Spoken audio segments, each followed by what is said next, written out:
नमस्कार, welcome to my channel. मैं हूं मनीषा। दोस्तों, आज की वीडियो में हम जानेंगे कि मकर संक्रांति के दिन हमें क्या-क्या चीजें बिल्कुल भी नहीं करनी चाहिए। जैसे कि अब तक की कई वीडियो मैंने आपको बताया कि मकर संक्रांति के दिन आपको ये करना चाहिए, मकर संक्रांति के दिन ये करना चाहिए। लेकिन यदि आप कुछ नहीं कर सकते हैं, तो मकर संक्रांति के दिन कुछ एक चीजें भूल कर भी आपको नहीं करना है, क्योंकि ये दिन अपने आप में बहुत ही शुभकारी है, बहुत ही पुण्यकारी है। तो यदि हम पुण्य कार्य करते हैं तो उसका अक्षय पुण्य हमें प्राप्त होता है। उसी प्रकार से जो कुछ भी अनैतिक कार्य हम करते हैं, जो कुछ भी हम अ, हिंसा वाला कार्य करते हैं, वो भी हमारे लिए अनंत गुना फल देने वाला हो जाएगा। तो इसलिए आप भूल कर भी ये सभी बातें जो हम एक एक करके आपको बताएंगे, वो ध्यान में आपको रखना है और इस दिन भूल कर भी नहीं करना है। तो क्या क्या चीजें हैं वो हम जानते हैं। उससे पहले हम आपको बता दें कि मकर संक्रांति का पर्व हमें कब मनाना है। लास्ट वीडियो में मैंने बताया था, क्या मालूम आपने वो वीडियो नहीं देखी है। और आप सभी को मकर संक्रांति की हार्दिक शुभकामनाएं। आपके जीवन में भगवान सूर्य की कृपा सदैव बनी रहे। आप सभी के घर में खुशियों की बौछार हो, ऐसी मेरी शुभकामना है। तो दोस्तों, वर्ष 2022 में मकर संक्रांति का पर्व इस बार 2 दिन मनाया जा रहा है। 14 और 15 दोनों दिन, क्योंकि जो सूर्य का राशि परिवर्तन हो रहा है वो 2:43 से हो रहा है। और इस समय दोपहर के बाद का समय है। तो आप सूर्य और शनि से संबंधित दान पुण्य चीजें जो करते हैं आप करें, लेकिन जो सूर्य पूजन है, सूर्य को अर्घ है, वह आप 15 तारीख को भी कर सकते हैं। जो पवित्र नदियों में स्नान करने का विशेष महत्व है इस दिन, तो आप सुबह 15 तारीख को कर सकते हैं। और साथ ही जो खिचड़ी बना के दान करने का है, वो भी आप 14 और 15 कोई भी दिन आप चुन लें, जो भी आपको सही लगे आप कर सकते हैं। लेकिन यदि 14 तारीख को कर रहे हैं तो 2:43 के बाद ही आपको ये सभी चीजें प्रारंभ करनी है। तो इस तरह से आपने जाना कि हमें मकर संक्रांति का पर्व क्यों मनाना है। अब मकर संक्रांति के दिन क्या चीजें भूलकर भी नहीं करनी है, ठीक है। मकर संक्रांति के दिन आपको काले रंगों के वस्त्र नहीं पहनने हैं, ठीक।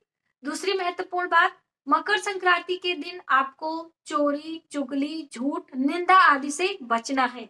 मकर संक्रांति के दिन मांस, मदिरा आदि का सेवन बिल्कुल भी नहीं करना है।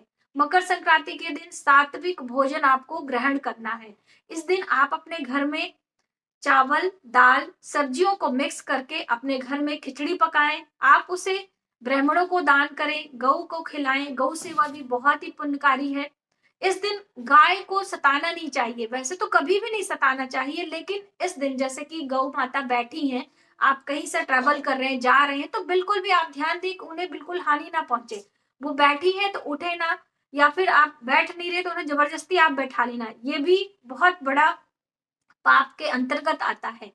इस दिन किसी की कोई भी चीज बिना बताए आपको चोरी आदि नहीं करनी है, ये आप ध्यान रखें।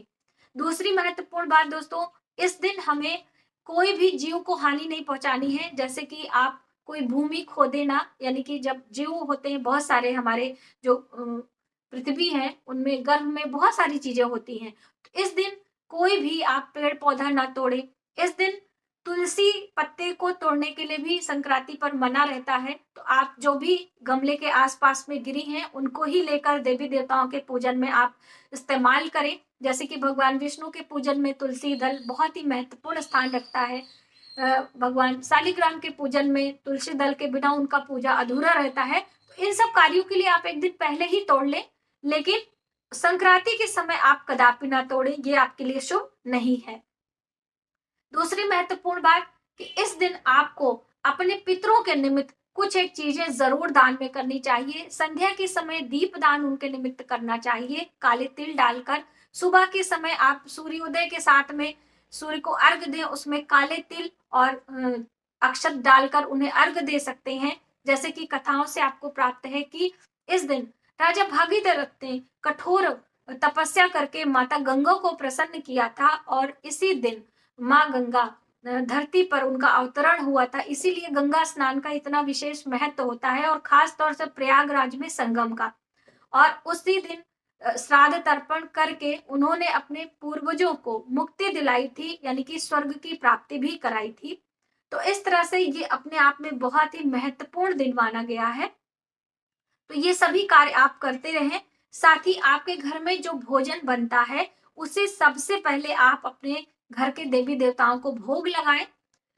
साथ ही आप गौ माता को, मैंने आपको बताया, आप इसे जरूर खिलाएं। और जो हम सब्जियां इस्तेमाल करते हैं, जो हम खिचड़ी बनाते हैं, उसकी इतनी महत्वता क्यों है? क्यों सभी पूरे जितने भी हिंदू धर्म को मानने वाले होते हैं वो सभी खिचड़ी क्यों बनाते हैं? एक खिचड़ी बनाने से आपके 9 ग्रह बैलेंस भी होते हैं। एक एक करके हम आपको सूक्ष्म तरीके से बताते हैं। खिचड़ी में सबसे पहले जो आप इस्तेमाल करते हैं चावल, वो चंद्र ग्रह से संबंध रखती है। दूसरा, उसमें हम दाल मिलाते हैं, जो उड़द की दाल होती है वो शनि ग्रह से संबंध रखती है।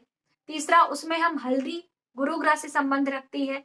चौथा, नमक आप मिलाते हैं, मसाले मिलाते हैं, मसाले मंगल ग्रह को रिप्रेजेंट करते हैं। और जो नमक होता है वह चंद्र ग्रह से संबंध रखता है और कहीं ना कहीं शुक्र से भी संबंध होता है।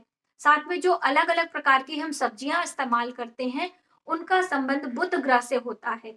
और जब खिचड़ी हमारी बनती है तो वो आंच पे यानी अग्नि पर पकती है। तो अग्नि सूर्य को रिप्रेजेंट करता है, क्योंकि जब सूर्य हमारे आत्मा के कारक होते हैं, सूर्य से ही ये जन जीवन चलता है। जितनी भी चीजें प्रकृति में उगती हैं, जितना भी निर्माण कार्य होता है वो सूर्य की ऊर्जा से ही होता है।